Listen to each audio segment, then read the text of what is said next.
Namo Bhagavate Vasudevaya. Namo Bhagavate Vasudevaya. Namo Bhagavate Vasudevaya. Namo Bhagavate Vasudevaya. Namo Bhagavate Vasudevaya. Namo Bhagavate Vasudevaya.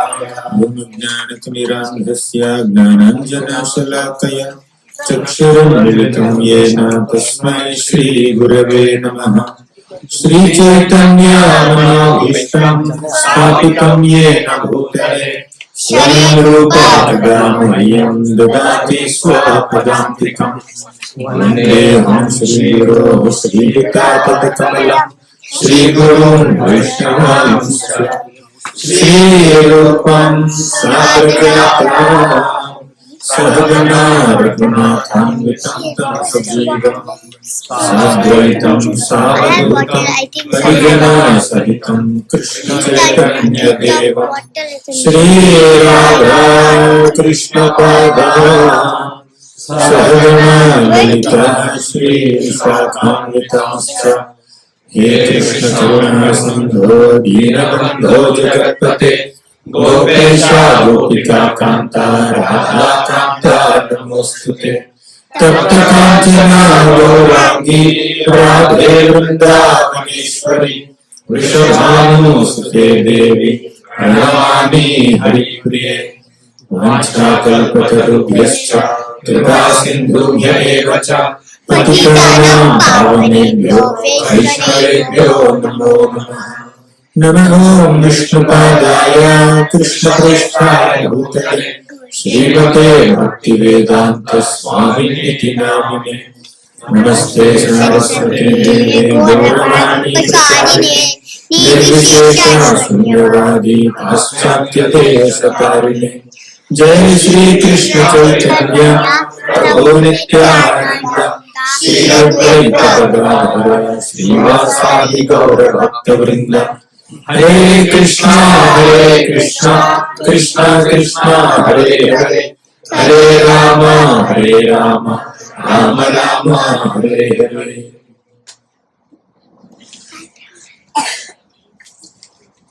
Hare Krishna. My humble obeisance to all the devotees present here. I was asked to speak on the glories of Srimad Bhagavatam now. Krishna, out of his deep compassion, gave his teachings of Bhagavad Gita on the battlefield of Kurukshetra just before his departure. At the end of Bhagavad Gita, Krishna said, Sarva dharman parityajya mamekam sharanam vraja aham tvam sarva papebhyo mokshayishyami ma shuchaham. He says, give up all types of dharma, abandon all types of dharma that you have imagined to be dharma or that you have prioritized as dharma, and do what? Mamekam sharanam vraja, take my shelter. Bhagavad Gita, which is supposed to be a literature teaching dharma, at the conclusion, Bhagavad Gita is saying, give up all dharmas. What does it mean? What does it mean to give up all dharmas? Hare Krishna. That's very noticeable. So Bhagavad Gita said, or Krishna said in the Bhagavad Gita, when he says Sarva Dharman Parityajya, that dharma, Sarva Dharma include Kshatriya Dharma, Brahmana Dharma, or Brahmachari Dharma, Grihastha Dharma, Varna Dharma, Ashrama Dharma, all kinds of Samanya Dharma, Sadharana Dharma, Udyoga Dharma, Kutumba Dharma, Dana Dharma, Raja Dharma, Stri Dharma, all dharmas are there. You are living in America, driving on the right side is your dharma. If you drive on the left side, that's a dharma. If you do the same in India, driving on the right side, that's a dharma there. So this dharma, following this traffic signal or traffic rules, that's relevant in this country, irrelevant or adharma in another country. So this dharma, definitely you have to follow this duty. But this dharma is subjected to change. Varna dharma changes, ashram dharma changes. Someone who is a brahmachari now can become grihastha later. Someone who is a brahmana in this life can become a kshatriya in the next life. Someone who is a stree in this life can become a purusha in the next life. Someone who is an Indian in this life, or in this life, he can become American in this life itself. Right? Nationality may change, varna changes, ashram changes, gender changes, all the circumstances and situations may change. So, all the dharmas associated with this identity will also change. Right? So, dharma is understood to be duty or a set of virtues, morals, principles, ethics. Dharma is understood to be set of rules and regulations. In different contexts, we understand the word dharma in different ways. But the real meaning of dharma is the natural, intrinsic characteristic of a thing or a living being. The dharma of sugar is to be sweet. If sugar is not sweet, if sugar is sour, sugar is tikka. Will you call it sugar? Mirchi has to be burning your throat. The mirchi doesn't burn your throat. The mirchi appears very sweet in the throat. You can't call it mirchi, you can't call it chili. Right? So dharma is chili is to be hot, dharma of sugar is to be sweet, dharma of water is to be wet. You can't have dry water. You can't have cool fire. Dharma is fire is to burn. You can't have dark fire. This fire is very dark. You can't say that. Dharma has to be bright. Fire has to be bright, right? So fire has to be hot. Fire can be cool. There is only one fire that is cool.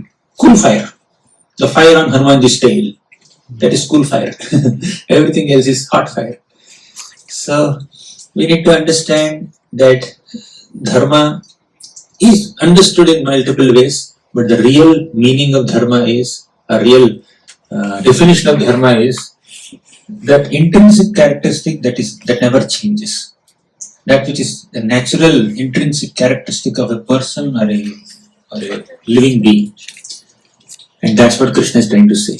When Krishna said Sarva Dharman Parityajya Mamekam Sharanam Vraja, he meant that give up all the secondary dharmas. Give up all the secondary dharmas of Varna Dharma, Ashram Dharma, Dana Dharma, Raja Dharma, Stri Dharma, this Dharma, that Dharma. Embrace your ultimate dharma of taking my shelter.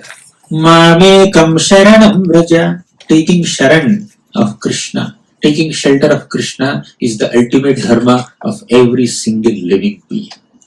Right? That's the concluding message of Bhagavad Gita. It's not that Krishna is saying give up all dharmas.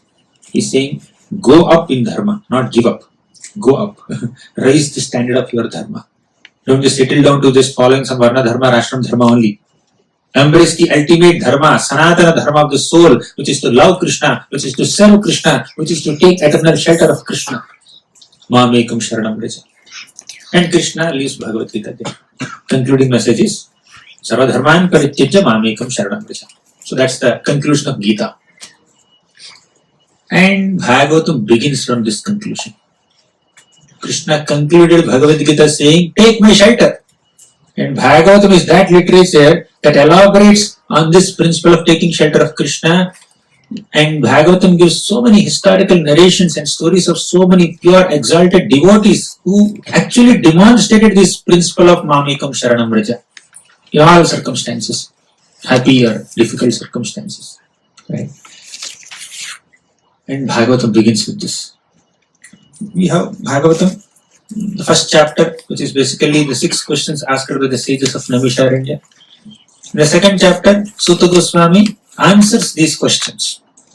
And the first answer he gave to these questions, or in other words, the first teaching of Srimad Bhagavatam is Savai pumsam paro dharmo Savaipunsam paro dharmo yato bhaktiradhokshaje yato bhaktiradhokshaje ahaituki apratihata ahaituki apratihata yayatma suprasidati. yatma suprasidati. Savai pumsam paro dharmo. The paro dharma, the supreme duty of every single living being is, or the supreme natural characteristic, intrinsic characteristic of every single living being is yato bhaktiradhokshaje, performing bhakti, devotional service unto adhokshaja Krishna.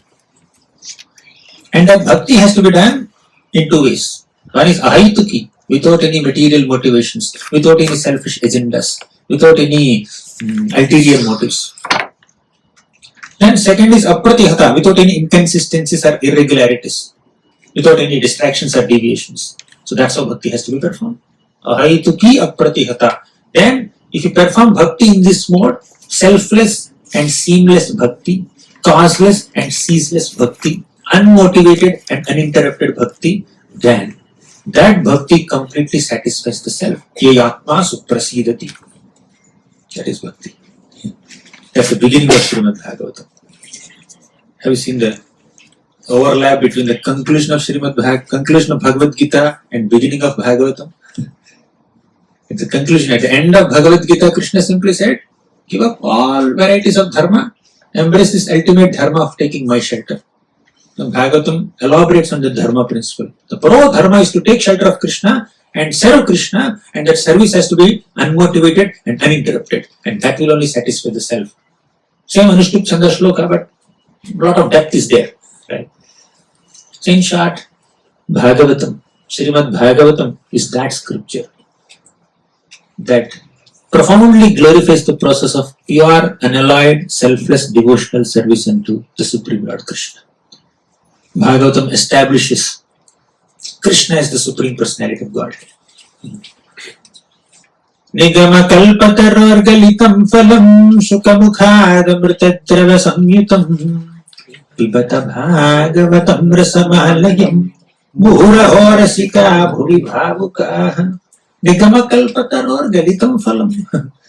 The Srimad Bhagavatam is compared to the ripened fruit of the desire tree of all Vedic literatures.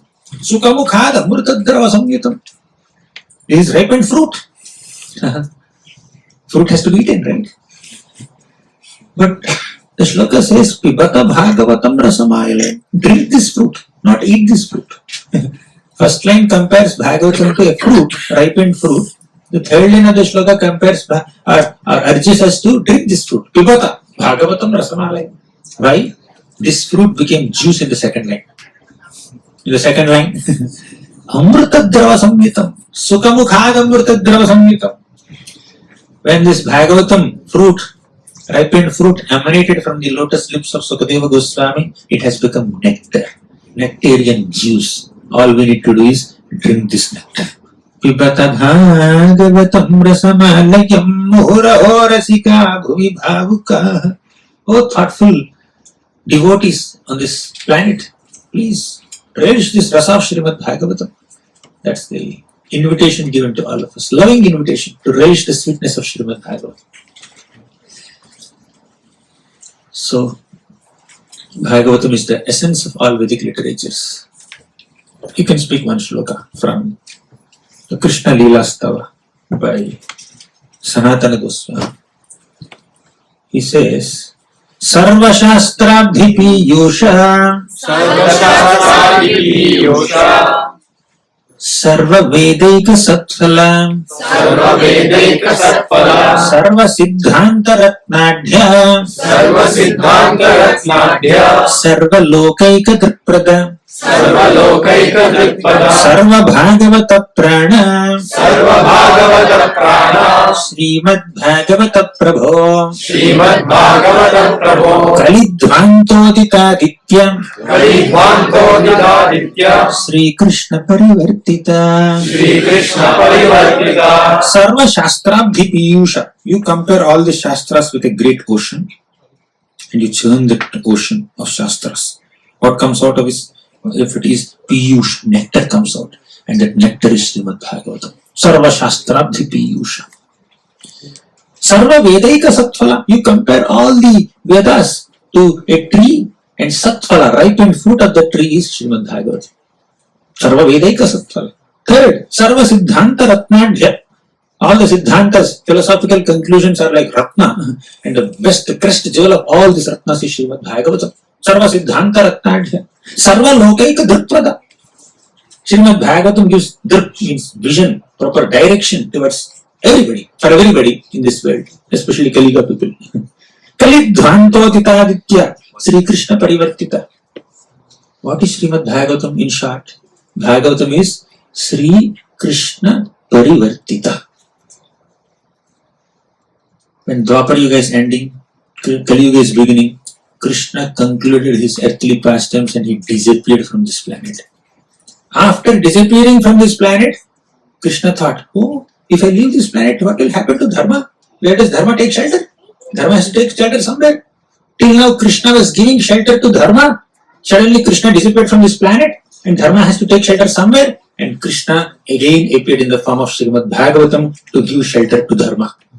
So, what is Bhagavatam? Sri Krishna Parivartita. Krishna who has come back. Krishna has gone back to the spiritual world and again he came back in the form of Bhagavatam to give shelter to Dharma. Right? That is Srimad Bhagavatam. Krishna who returned. We have these movies, right? So and so movie, super hit, it returns. Okay, Mummy returns, Daddy returns.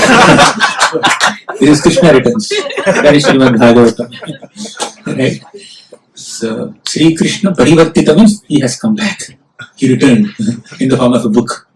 When Krishna appears as a fish, he is Matsya Avatar. If he appears as a hog, he is Varaha Avatar. And if he appears as a book, he is Grantha Avatar, Srimad Bhagavatam. Sri Krishna Parivartita. Madeka Bandho Matsangi. Madeka Bandho Matsangi. Madguru Manmahadana. Madguru Manmahadana. Mannistaraka Madbhagya. Mannistaraka Madbhagya. Madananda Namostute. Madananda Namostute. Madeka Bandho. Srimad Bhagavatam is like one and only Bandhu, relative. Second, Matsangin. Bhagavatam is my only companion. Mad Guru, Bhagavatam is my teacher. Man Mahadhana, Bhagavatam is my greatest treasure. Man Nistaraka, Bhagavatam is my deliverer. Mad Bhagya, Bhagavatam is my great fortune. Mad Ananda, Bhagavatam is my greatest bliss, pleasure. So Bhagavatam plays these 7 roles in our spiritual life. Madeka Bandho, Mad Sanghi, Mad Guru, Mad Mahadhana, Mad Nistaraka, Mad Bhagya, Mad Ananda, Namostute. And Srimad Bhagavatam has 12 cantos. All these 12 cantos correspond to different limbs of Krishna's body. We said Bhagavatam is nothing but Krishna who came back, who returned in the form of a book, right? So, all the 12 cantos of Srimad Bhagavatam are compared to various limbs of Krishna. When you are studying Srimad Bhagavatam from the first canto till the last canto, you are basically taking darshan of Krishna's Swarupa from his lotus feet to his lotus face. You want proof? That's a beautiful sloka. Padau yadiyo prathama dvitiyo tritiyatur. Okay. Padau yadiyo prathama dvitiyo. Padau yadiyo prathama dvitiyo. Tritiyaturyo kathitau yaduru. Tritiyaturyo kathitau yaduru. Nabhistatha panchama eva shashtho. Nabhistatha panchama eva shashtho. Bhujantaram dor yugalam tathanyo. Bhujantaram dor yugalam tathanyo. Kanthastu rajan navamo yadiyo. Kanthastu rajan navamo yadiyo. Mukharavindam dashamah prafullam. Mukharavindam dashamah prafullam. Ekadasho yasya lalata Ekadasho lalata Shiropitu dvadasha eva bhati. Shiropitu dvadasha eva bhati. Pado yadiyo prathama dvitiyo. Prathama and Dvitiya, the first and second cantos of Srimad Bhagavatam, are compared to the 2 divine lotus feet of Krishna. Tritiyaturyo kathitam yadur. The third and fourth cantos of Bhagavatam are compared to the uru, the thighs of Krishna. Nabhistatha panchama eva. The fifth canto is compared to the navel of Krishna. Shashto bhujantaram. Shashta means sixth canto of Bhagavatam. That's compared to the chest of Krishna. Bhujantaram. Dor yugalam tathanya. Seventh and eighth cantos are compared to the arms of Krishna. Kanthastu rajan navamo yatiyo. The ninth canto of Bhagavatam is compared to the kantha, throat of Krishna. Mukhara vindam dashamah prafullam. The beautiful smiling face of Krishna is compared to the 10th canto of Bhagavatam, where Krishna Leela is described. Ekadasho yasya lalatapattam. The 11th canto is compared to the forehead of Krishna. Shiropitu dvadasha eva bhati. The head is compared to the 12th canto of Bhagavatam. Krishna said.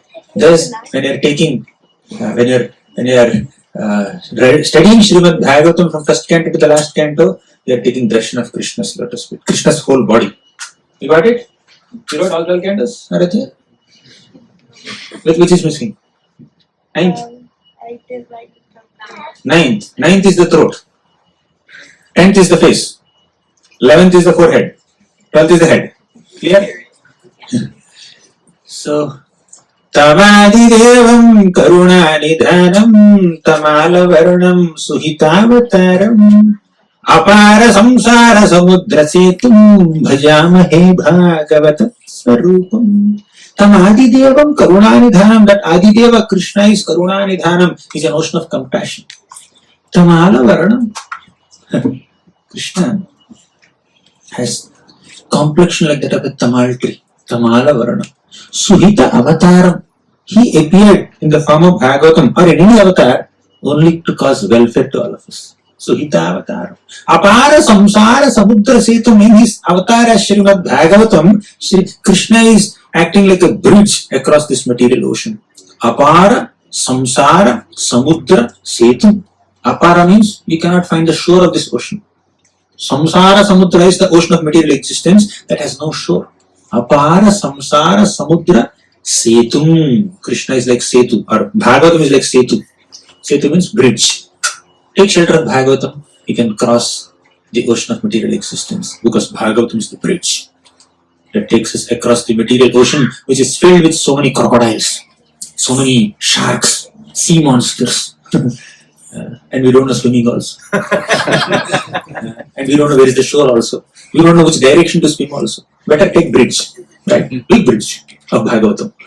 Bhajamahe Bhagavata Swarupam. Let us worship this Krishna who appeared in the form of Srimad Bhagavatam. Right? There are several prayers written by so many acharyas glorifying Srimad Bhagavatam. I was asked to speak the glories of Bhagavatam, therefore I am doing all this. Okay.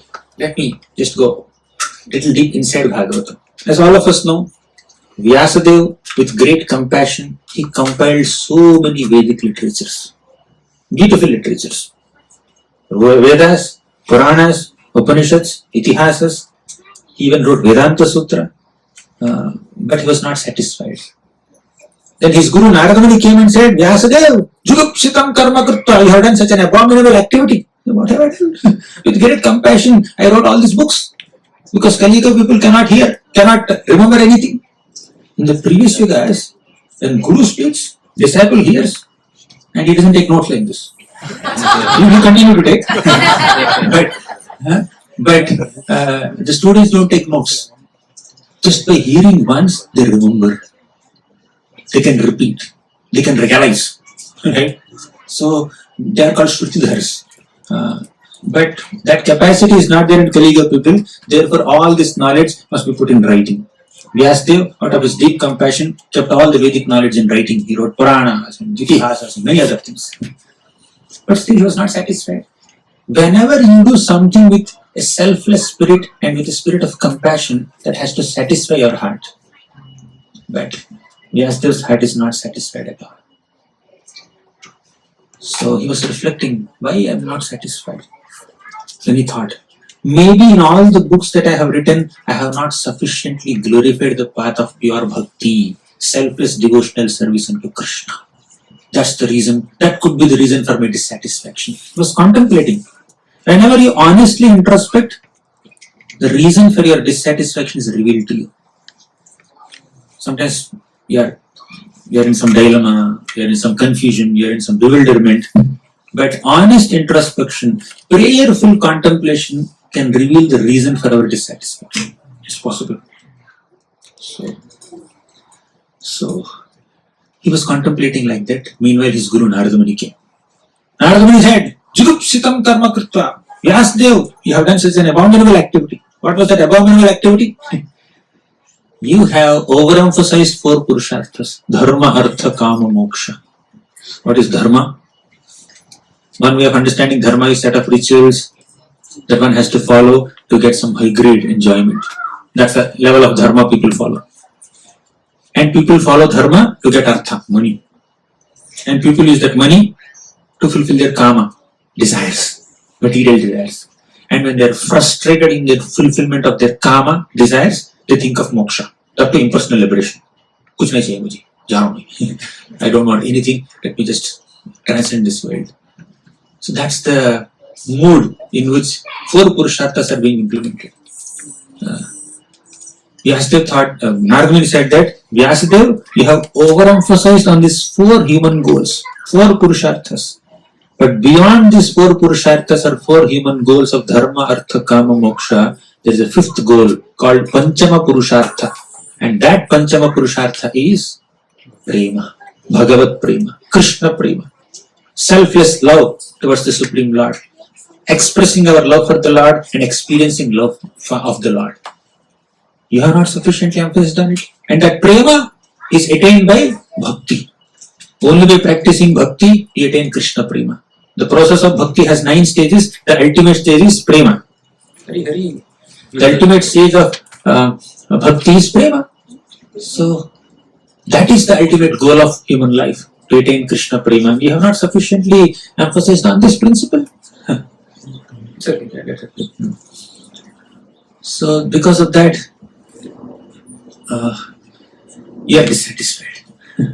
You have not sufficiently emphasized on the process of Bhakti Yoga and Prema Bhakti, therefore you are dissatisfied. My dear Narada Muni, you write Srimad Bhagavatam in such a way that the process of Bhakti is sufficiently glorified, then you will be satisfied.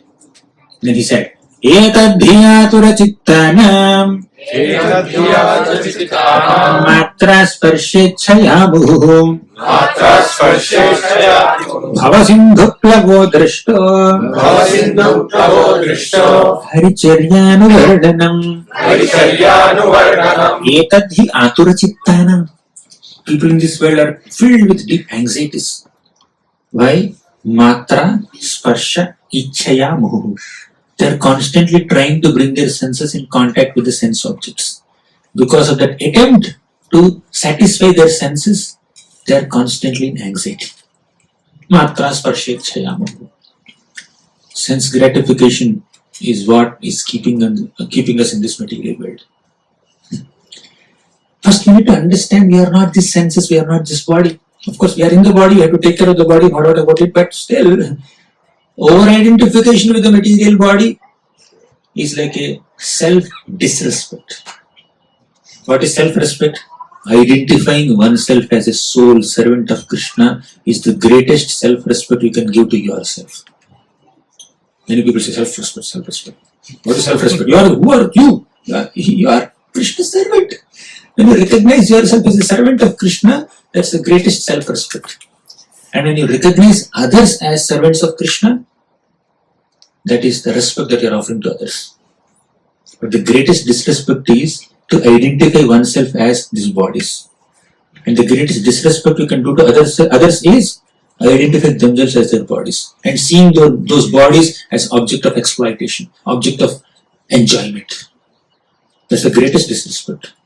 When a man sees a woman, or woman sees a man, and sees that this form is meant for my enjoyment, seeing that as an object of enjoyment, sensual enjoyment, sensory enjoyment, that is the greatest form of disrespect.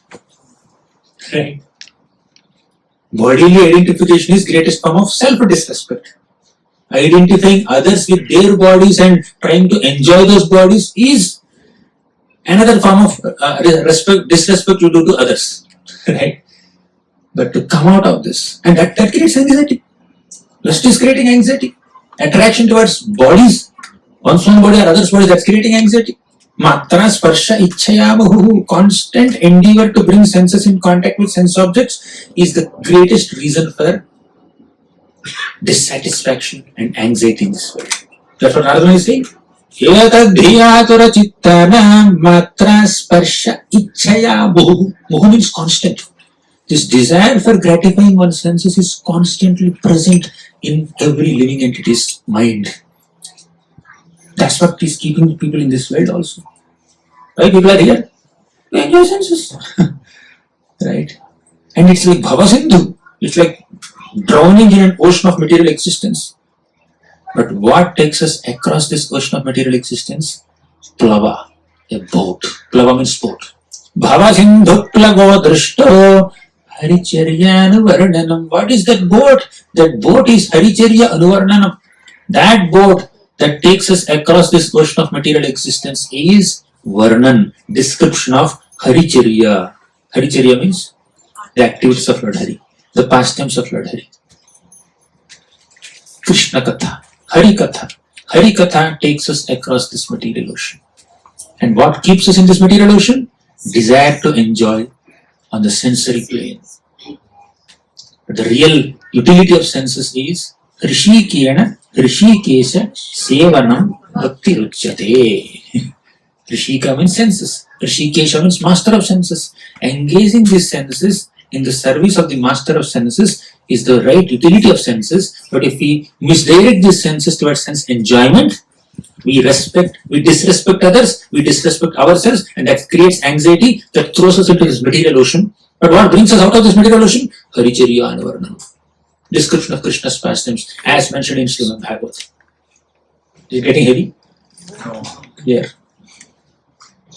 Jihve kirtaya keshavam muraripum cheto bhaja sridharam pani dvandva samarchayachyuta katha shrotradvayatvam shrudum Krishnam lokaya locanadvaya harer gacchangri yugmalayam jighra grana mukunda pada tulasi mordhanna madhokshajam. Jihve kirtaya, utilize your tongue in glorifying Krishna. Keshavam muraripum cheto bhaja. With your mind, you worship Lord Keshava. Panidvanda samarchaya, with your two hands, worship Krishna. Achyuta katha shrotradvayatvam srunu, with your two ears, you hear Achyuta katha, hear Krishna katha. Krishnam lokaya locanadvaya hare, with your two eyes, see the beautiful form of Krishna. Gacchangri yugmalayam, with your two legs, walk towards the temple of Krishna. Jighra grana mukunda pada tulasi mordhanna madhokshajam. With your nostrils, you smell the tulsi leaves offered to the lotus feet of Krishna. Mordhanna madhokshajam. With your head, you bow down in front of the lotus feet of Adhokshaja Krishna. This is how we need to utilize all our bodily senses in Krishna service. So what do we do with your eyes? See the form of Krishna. Yes. Listen the Harikatha. Wow. Then hands? Sideways. Legs? Go to the temple. Ah, correct. Nose? Smell the tulsi. When I need water break, I ask questions. So this is how we need to utilize our senses. So Vyasadeva is supposed to write Srimad Bhagavatam in such a way that people are engaged in bhakti. People's senses are engaged in devotional activities. People's minds get absorbed in meditation on the pastimes of Lord Hari. Right? That is how you need to utilize your human life. So Bhagavatam is filled with such descriptions. Srimad Bhagavatam Purana Babalam Yadvaishnavanam Priyam Yasmin Paramahamsyam Eka Babalam Gnanam Param Giyate Tatra Gnana Viraga Bhakti Sahitam Naishkaryamavishkritam Tatshrinvan Supathan Vicharana Paro Bhaktya Vimuchyennaraha. Srimad Bhagavatam is Purana Babalam. It's spotless Purana. Yad Vaishnavanam Priyam. Bhagavatam is very dear to Vaishnavas. Yad Vaishnavanam Priyam. Yasmin Paramahamsyam Ekamamalam Gnanam Param Giyate. Paramahamsas can understand Bhagavatam. Or should I not read then? That's not the message here. By reading, you will understand Bhagavatam. And by understanding Bhagavatam, you will become Paramahamsa. So, Bhagavatam is best understood by non-envious, pure-hearted devotees. And to get rid of envy, you have to study Bhagavatam. Right? And after getting rid of envy, you can relish Bhagavatam much better. Yasmin Paramahamsyam Ekamabalam Gnanam Param Giyate. Paramadnana, the supreme knowledge of the science of pure bhakti is revealed in Srimad Bhagavatam. Tat Shrinvan, hear Bhagavatam. Supathan, study Bhagavatam. Vicharana Paro, contemplate on Bhagavatam, introspect on these lessons. Bhaktya Vimuchyena Narahan, you'll be relieved from all material miseries by studying Srimad Bhagavatam. So after Narada Muni chastised Vyasadeva and recommended that he writes Srimad Bhagavatam, Vyasadeva sat in his meditation. Now let's discuss a little story. All of you have your phones, right? That's a stupid question. Everybody should have a phone. Please open first canto of Srimad Bhagavatam, 7th chapter, 4th sloka, 1.7.4 in the Veda base. This is about the history of Bhagavatam, how Bhagavatam manifested. Already we discussed the history a little bit. What was that? Narada Muni instructed Vyasadeva to compile Srimad Bhagavatam, highlighting Bhakti Yoga. You got the shloka? Bhakti Yogena Manasi Bhakti Yogena Manasi Samyak Pranihite Bale Samyak Pranihite Bale Apashyat Purusham Purnam Apashyat Purusham Purnam Mayam Chatadapashrayam. Mayam Chatadapashrayam. So Vyasadeva, after having been instructed by Narada Muni, he sat on the bank of the river. Bhakti Yogena Manasi. Follow the Sanskrit, simple. Bhakti Yogena Manasi. With a devotional mind, he sat to meditate. Bhakti Yogena Manasi Samyak Pranihite Amale.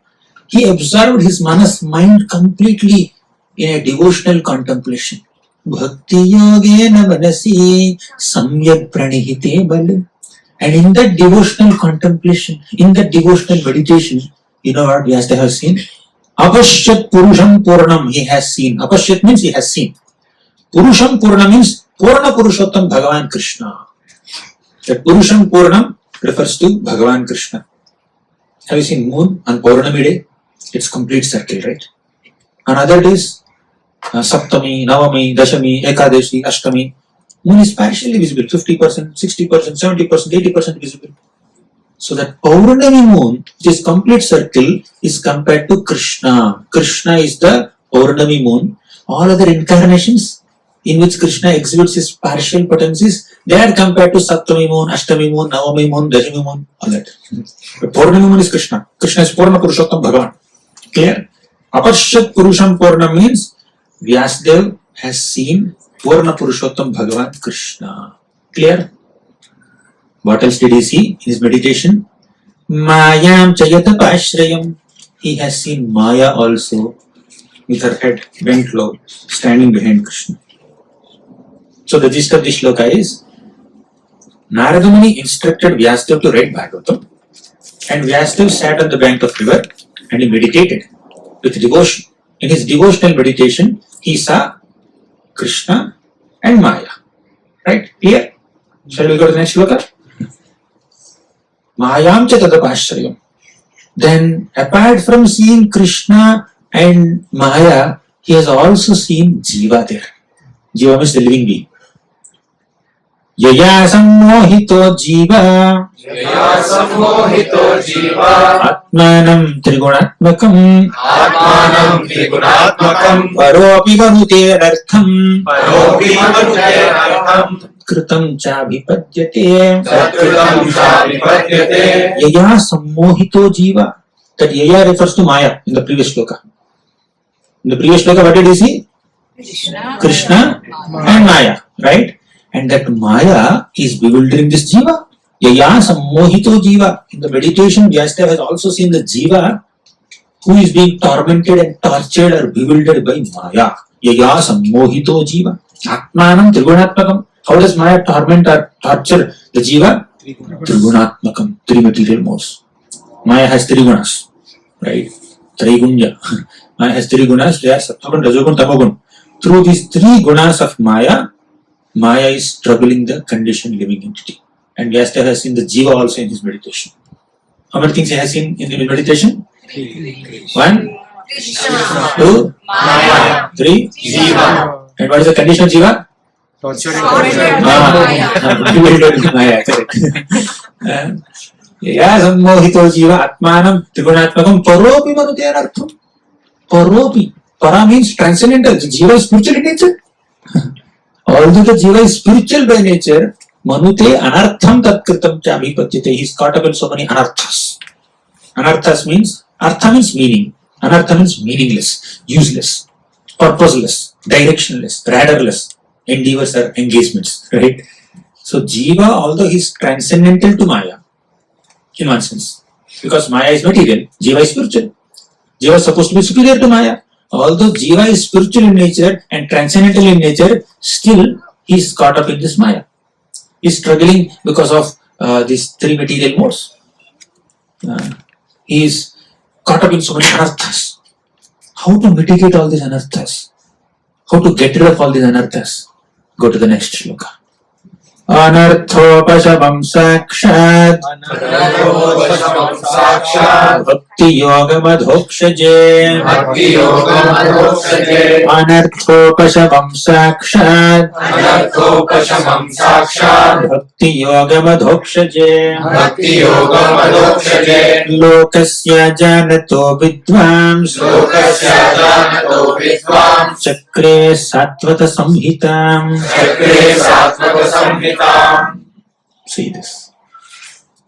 In the first shloka, he ended with the word Maya, right? Mayam chatratvashrayam.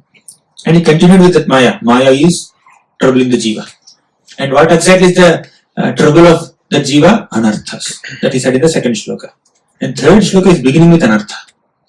There's a logical sequence in these shlokas. Anartha upasamam sakshat. Upashama means mitigation. How are these anarthas mitigated? What are anarthas? Lust, anger, pride, greed, all these are anarthas. Anartha upasamam sakshat. How can we be relieved from all these anarthas? Bhakti yoga madhokshati. By performing bhakti, we can be relieved from all anarthas. Bhakti yoga madhokshati. But problem is, people don't know this. Lokasya ajanato.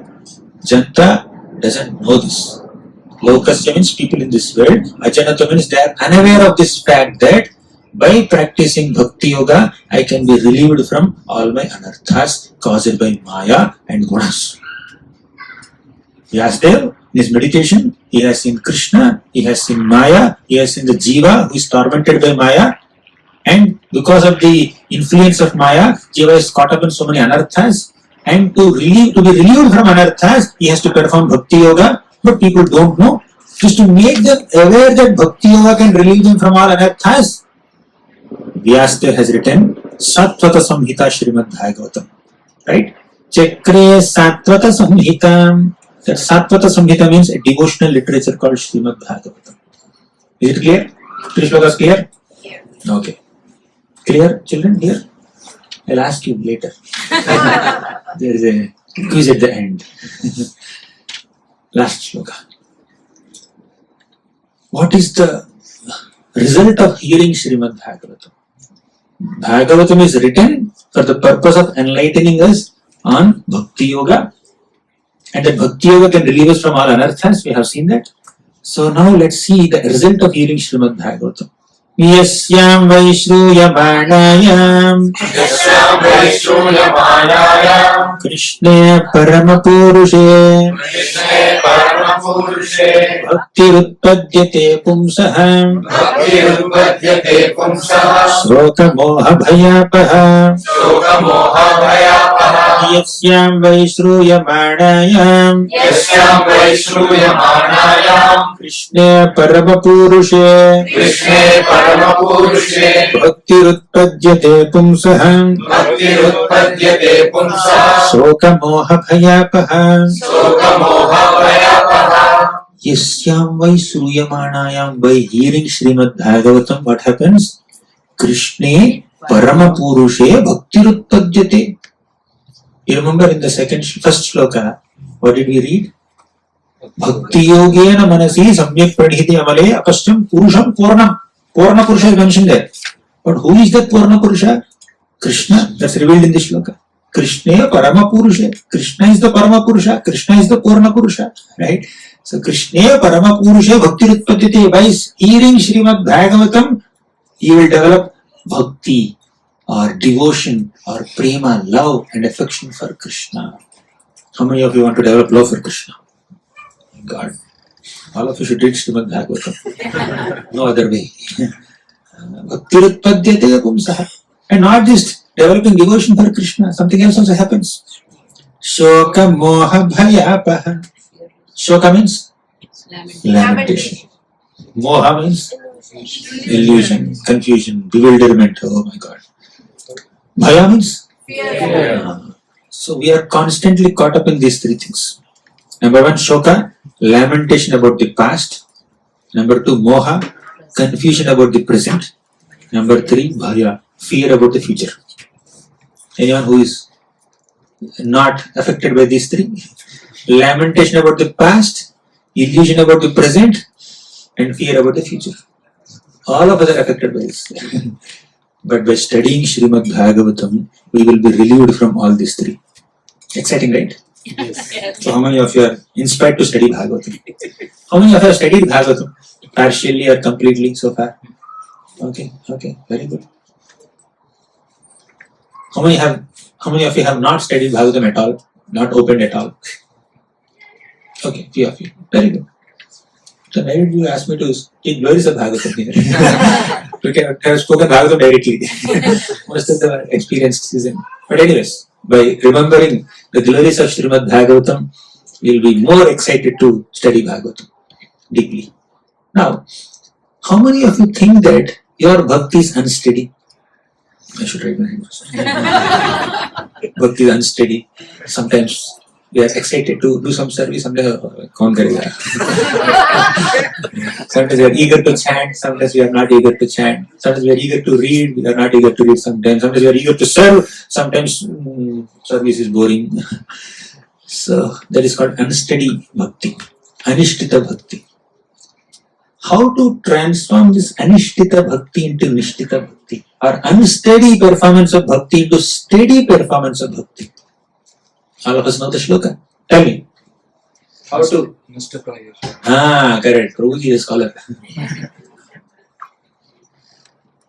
Nashtaprayeshu bhadreshu नष्टप्रायेषु भद्रेषु nityam bhagavata sevaya नित्यं भागवत सेवया bhagavatyuttama shloke भगवद्युत्तमश्लोके bhaktir bhavati naishtiki भक्तिर्भवति नैष्ठिकी nashtaprayeshu abhadreshu.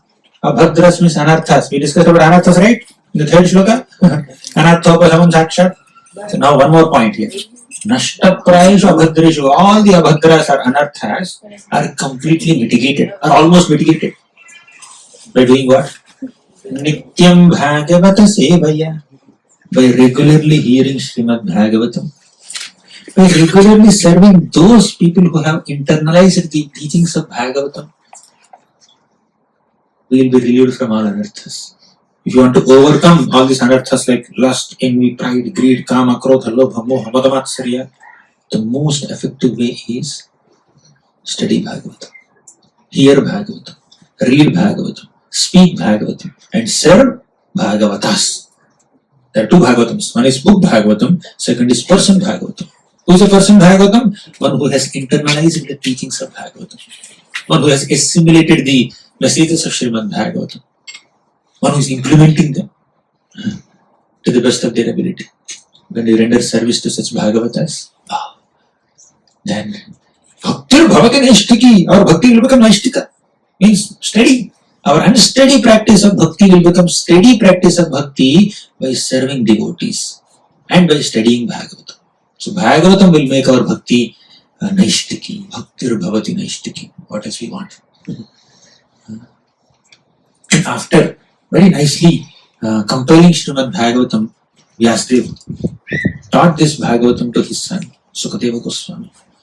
Sukadeva Goswami, as soon as he took birth, he just ran away from his home, detached, sage. So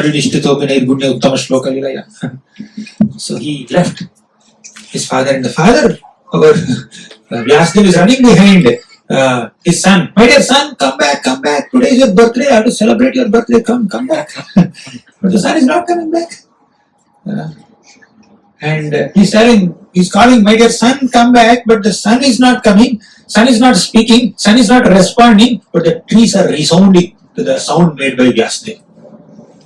Yam pravrajantam anupetam apeta krityam dvaipayano virahakatara ajuhava putteri tanmayataya tarabhohineduh tam sarvabhu bhuta hridayam munimanatosmi. Tam sarvabhuta hridayam munimanatosmi. Sukadeva Goswami has entered into the hearts of all these trees, and he responded to the trees, to the call of his father Vyasadeva. So, and this Sukadeva Goswami is just passing by, he is just moving in the forests, and there's a nice pond there. In the pond there are some apsaras taking bath. And Sukadeva Goswami, young boy, 16-year-old boy, not even dressed, he's just moving there, and this girl did not bother. Happily they were taking bath. But when he came, Vyasadeva came, they became very shy. They started covering their bodies. Oh, this old man came here. Why? Sukadeva Goswami is not in bodily conception at all. He's not identifying people with their bodies. He's totally in a totally big trance in spiritual consciousness. But such a glorious Sukadeva Goswami, who is absorbed in his liberated state, he became transformed by hearing Srimad Bhagavatam. Because Vyasadeva is calling Sukadeva Goswami, come back. But Sukadeva Goswami not coming back. You know what Vyasadeva did? He selected some beautiful shlokas from Srimad Bhagavatam and told his disciples, note down the shlokas, learn the shlokas nicely. My son must be there somewhere wandering in the forests. Go and recite the shlokas in front of my son. These shlokas are describing Krishna's form and Krishna's qualities. And hearing those descriptions of Krishna's attributes, my son will be attracted to Srimad Bhagavatam and Krishna. And these people went in the forest, they started reciting the shlokas. Very beautiful shlokas. Yesterday we discussed one shloka in the temple hall. Ahovatiyam stanakalakutam jighamsaya payayadapya sadhi lebhe gatim dhatrichitam tatonyam kamvadayalam sharanam rajeva. Not just that. Bardha piyadam natavarapuh karnayor karnikaram vibhradvasaha kanaka kapisham vaijayantim chamalam randharanyenaradhara sudhaya purayan gopavrinde vrindaranyam swapadaramanam pravisham gita kirti. This is a beautiful shloka that describes Krishna's entrance into Vrindavan. I'm very happy. I'm getting some chorus also. Devotees are aware of this shloka, so very happy, grateful. So, and Krishna is entering into the forest of Vrindavan. The way he looks so beautiful, resplendent with the peacock feather on his head, and playing his flute, Bibhratvasaha Kanakakapisham, wearing a yellowish dhoti, having a bluish complexion like a monsoon cloud, playing his flute, and all the gopas accompanying him, they are glorifying Krishna. That scene completely captivated the mind of Sukadeva Goswami, and he came back and asked these people, hey, you're reciting these beautiful shlokas? Where are these shlokas from? Can I know more shlokas? I want to hear more. Who is this personality whom these shlokas are describing? Then they said, your father is the author of the shlokas. We'll introduce you to your father. So they took him to the father. And Sukadeva Goswami sat in the class of Vyasdev, and Vyasdev spoke Srimad Bhagavatam. So before Sukadeva Goswami spoke Srimad Bhagavatam to Parikshit Maharaj, Sukadeva Goswami heard and studied Srimad Bhagavatam from his own father Vyasdev, who is the author also. And that Sukadeva Goswami, who is a self-satisfied, says, Atma Ramascha Munayo Atmaramasya Munayo Nirgrantha Apyurukrame Kurvantya Haitukyam Bhaktim Kurvantyayukim Bhaktim Ittham Bhuta Guno Harihi. Ittam Bhuta Guno Harihi. Even if you are an Atmarama, Atmarama means self-satisfied sage, who doesn't need anything beyond himself for his satisfaction. There is Atmarama. Munayo, a very thoughtful sage. Nirgrantha means one who has nothing to do with any grantha. That means a unpad, uneducated, illiterate person. Whatever may be your background, if you hear Krishna's qualities, you will helplessly fall in love with Krishna. That is the glory of Krishna's qualities. Tam bhuta guno hari. You develop attraction towards not Hari's qualities. Who is Hari? Hari means one who does Haran. Shri Radhikaya Hridayasya Choram Navambudashyamala Kanti Choram Padashritanam Cha Samasta Choram Chauragraganyam Purusham Namami. So one who steals everything from us, Samasta Choram, such a person is called Hari. Hari steals butter. Hari steals clothes. Hari steals our dhanam, manam, pranam, janam, everything. Hari steals not only butter, he steals our sinful reactions. Giri prasarana pipa parashim. Even if our papa rashi is like a big pile of sinful reactions, which is like a big mountain, Krishna can steal it effortlessly. Just by chanting one name of Krishna, all the paparashi is stolen. He steals our difficulties, he steals our simple reactions, he steals clothes, he steals butter, and he steals the hearts of those devotees who made that butter, and he also steals the hearts of those who are hearing his butter stealing pastimes. Therefore, he is called Hari. And Harir Guna Akshittamati, he said, Harir Guna Akshittamati, Bhagavan Badarayani, Adhyagan Mahadakhyanam, Nityam Vishnu Janapriyaha, Harir Guna Akshittamati. Sukadeva Goswami's mind is completely captivated by the qualities of Lord Hari. Akshittamati means his mind is completely absorbed in these qualities of Lord Hari. Hariyar Guna Akshittamati Bhagavan Badarayani. How did his mind get absorbed in Krishna's qualities? By hearing those few shlokas from Bhagavatam, and later he studied also, right? Adhyagan Mahadakhyanam. He sincerely, elaborately, systematically studied Srimad Bhagavatam under the able guidance of his beloved father and author Vyasadeva. Harir Guna Akshittamati Bhagavan Badarayani Adhyagan Mahadakhyanam. And what is the result of studying Srimad Bhagavatam and developing attraction towards Krishna's qualities? Nityam Vishnu Jana Priyaha. He became very dear to all Vishnu Janas. Vishnu Jana means devotees. Sukadeva Goswami became very dear to all the devotees, and all the devotees became dear to Sukadeva Goswami because of Bhagavatam, because of developing attraction towards Krishna's qualities. How many of you want to develop deep Vaishnava friendships, wonderful Vaishnava relationships? If you want, study Bhagavatam. Develop attraction towards Krishna's qualities. When you are helplessly attracted to Krishna's qualities, by studying Srimad Bhagavatam, you will automatically get attracted to Krishna's devotees. Your relationships and friendships with devotees will be very cordial, very loving, right? Very friendly. That's the That's the key of Vaishnava friendships. Bringing Krishna in the center, keeping Krishna Katha in the center, keeping Srimad Bhagavatam in the center. We have seen how Bhagavatam can convert our unsteady practice of bhakti into steady practice of bhakti. Anishtika bhakti into bhaktir bhavati naishtiki. We have seen how Bhagavatam induces juice in our lives. Vibhata Bhagavatam Rasmalaya. What's the time now?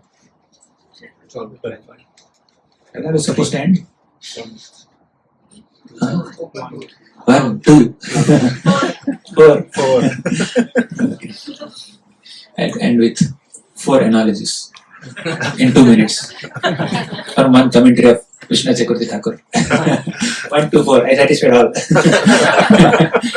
So, anyways, Krishna Chakravarti Thakur writes that Srimad Bhagavatam is like a lamp, right? In a dark room, when you lit a lamp, that lamp's light can dispel the darkness of the room. Srimad Bhagavatam is like that lamp. You want proof? Go to the first canto of Bhagavatam, 1.2.4. Sorry, 1.2.3. Sorry, just now I spoke about 4, right? So 1, 2, 3. Yahasvanubhavakhila shruti saramekam Adhyatma deepamatitirashatam tamondham Samsarinam karunaya purana guhyam Tam vyasa sonamupayami gurum muninam Yahasvanubhavakhila shruti saramekam. Sukadeva Goswami has completely assimilated, absorbed, internalized and realized the essence of all the scriptures in the form of Srimad Bhagavatam. Yahasvanubhavakhila shruti saramekam. And Adhyatma Deepam, this Bhagavatam is like Adhyatma Deepam, the spiritual light that can brighten the dark hearts of people of Kali Yuga. So Bhagavatam is compared to a lamp, a beautiful lamp that can dispel the darkness of ignorance in our hearts. Clear? Second point. Bhagavatam is compared to a brilliant sun in the sky. Right? You want proof? Again go to first canto of Bhagavatam.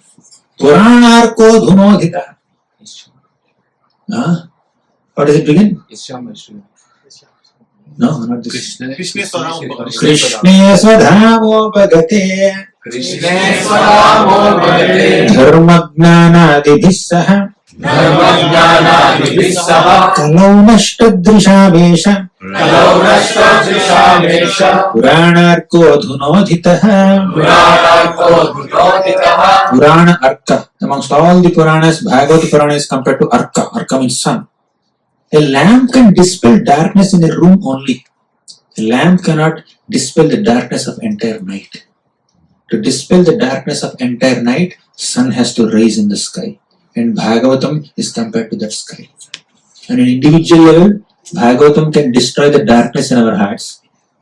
On a much global level, bigger level, higher level, Bhagavatam, like the sun, can dispel the darkness of entire Kali Yuga. By destroying the demoniac conceptions and misconceptions and atheistic doctrines and materialistic philosophies. That's how Bhagavatam can protect people of Kali Yuga. Individually, collectively. If you take shelter of Srimad Bhagavatam, Bhagavatam can act as lamp individually and sun collectively. Right? Then third comparison. Bhagavatam is compared to a fruit. Tasty fruit. We already discussed this shloka. Nigama kalpataror galitam phalam. So Bhagavatam, by revealing Madhura Rasa, by describing the sweet nectarian pastimes of Krishna and Vrindavan, acts like a fruit. Then finally, Bhagavatam is compared to Mohini Murti. Why Bhagavatam is compared to Mohini Murti? What does Mohini Murti do, children? She gives nectar to the Devatas, not to the demons. Why? Demons are enemies. Demons are materialistic. Demons have so many anarthas. They will misuse nectar. They will become unnecessarily powerful. By drinking this nectar, they trouble the Devatas, they trouble Vaishnavas, they trouble Sages and Brahmanas. So Mohini Murti gave all the nectar to the Devatas and did not give a single drop to the demons. And one demon tried to take a drop, Mohini Murti has chopped off his head. So, Bhagavatam is compared to Mohini Murti because Bhagavatam reveals its deeper insights and deeper meanings only to sincere devotees, pure-hearted devotees who approach Bhagavatam with the right consciousness. What is right consciousness in approaching Bhagavatam and what is wrong consciousness in approaching Bhagavatam? Some people may approach Bhagavatam just to become scholars, just to become pandits, to study Bhagavatam from a linguistic perspective, grammatical perspective, historical perspective, poetic perspective, analytical perspective, philosophical perspective, and they miss all devotional perspectives. They miss bhakti perspectives. Where is bhakti? They miss all bhakti perspectives. What's the point of studying Bhagavatam in this way?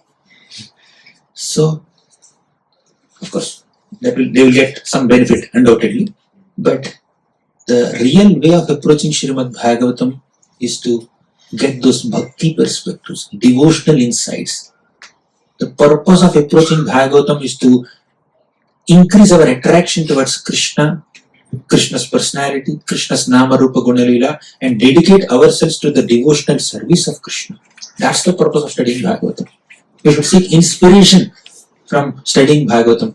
When you're studying Bhagavatam, you should go with a begging bowl to all the shlokas of Bhagavatam. You should beg all the shlokas of Bhagavatam. Give me some charity of inspiration in Krishna Bhakti.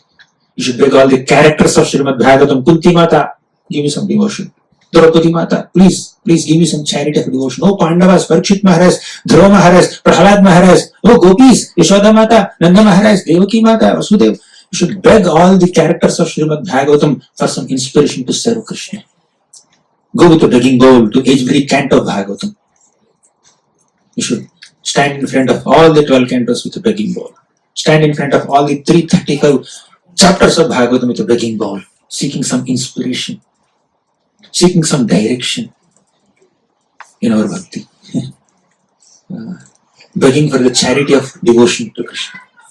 If that is our approach, then just as Mohini Murti gave all nectar to the devatas, Bhagavatam will reveal all its nectar to us.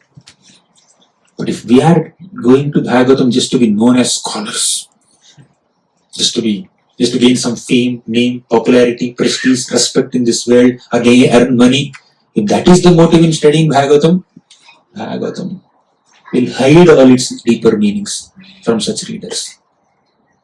So let us try to approach this glorious Srimad Bhagavatam in the right consciousness as exemplified by Srila Prabhupada and all our Acharyas. Thank you very much. Granthara Srimad Bhagavatam ki jai, Srila Prabhupada ki jai.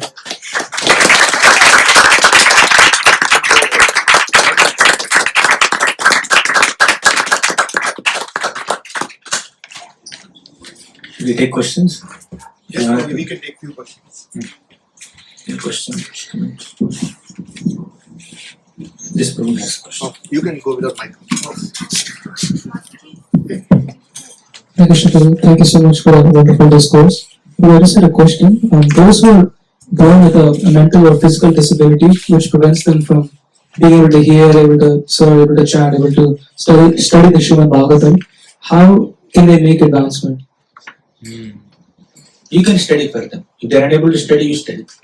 If they are unable to speak, you speak in front of them.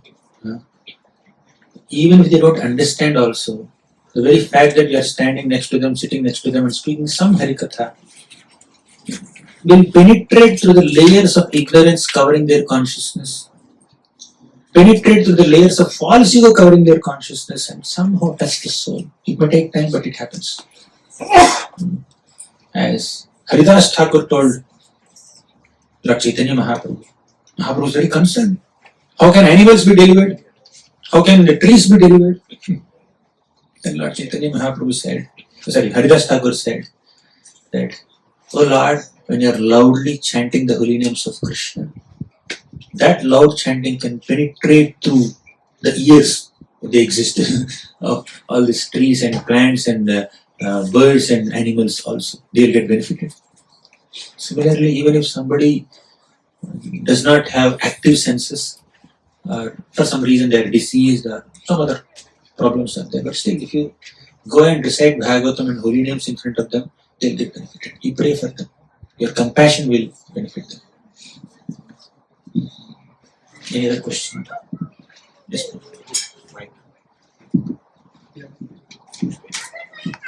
Hare Krishna, Prabhu. Thank you so much for describing the glories of Srimad Bhagavatam. Prabhu, I was thinking like Bhagavatam, there are many cantos which describe so many different aspects. Right? You are also saying that Pado Yadiyo, Pradama Titiyo. So we should see the lotus feet of Krishna in the first two cantos.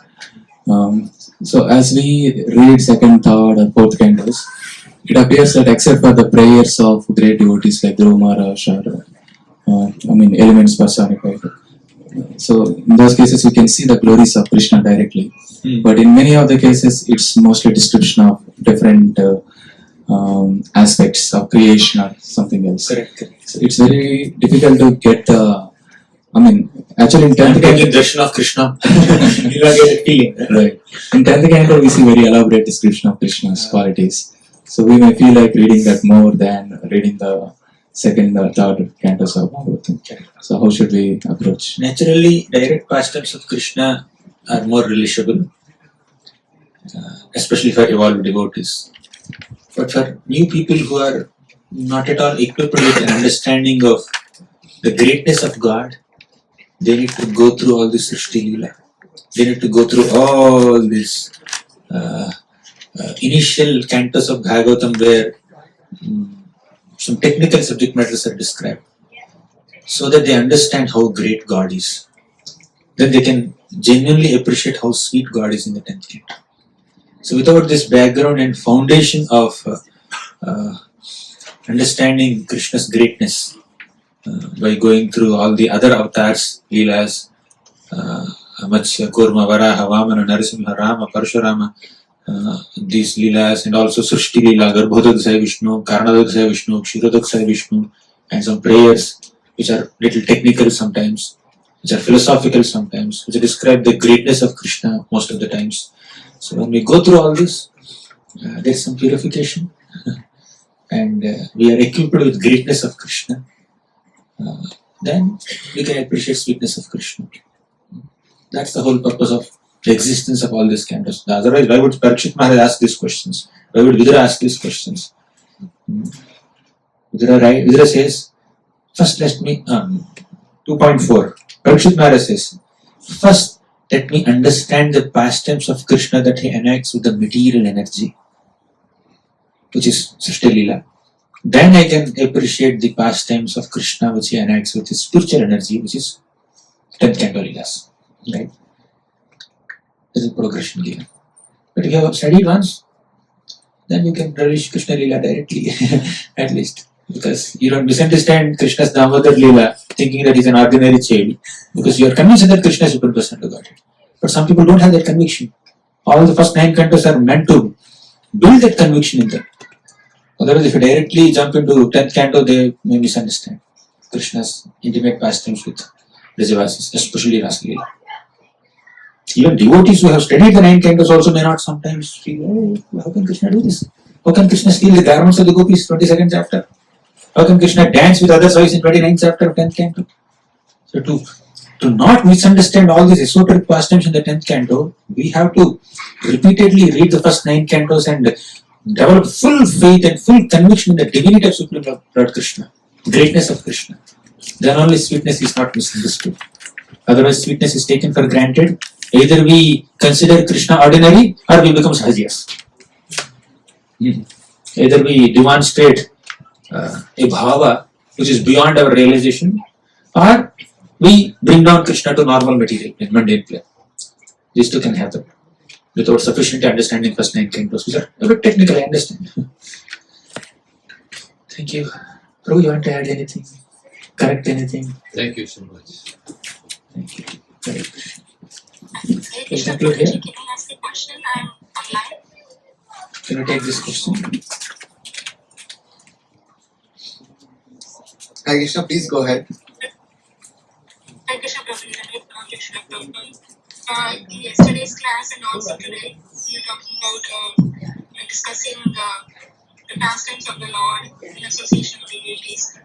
And whenever we sit and talk to devotees, you bring up discussion of the Lord and his pastimes. So I have experienced some issues doing that because what I felt is when I bring up such topics or something, people think that you're too serious into all this, and then they don't mingle with you, and then I don't become a fit in those circles. So what happens is I slowly stopped talking or discussing any kind of certain topics to be one among those groups and circles. So you mentioned today that discussing the topics with the devotees that would strengthen your relationships, would have strong Vaishnava relationships. So how do I reconcile and how do I try to...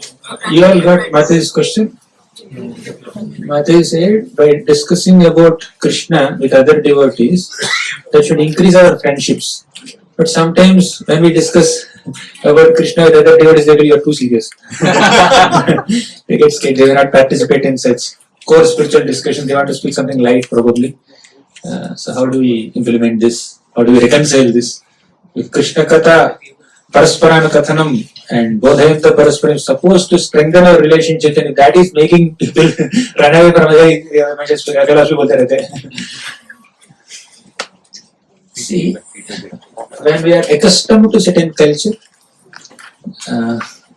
it takes some time to come out of it.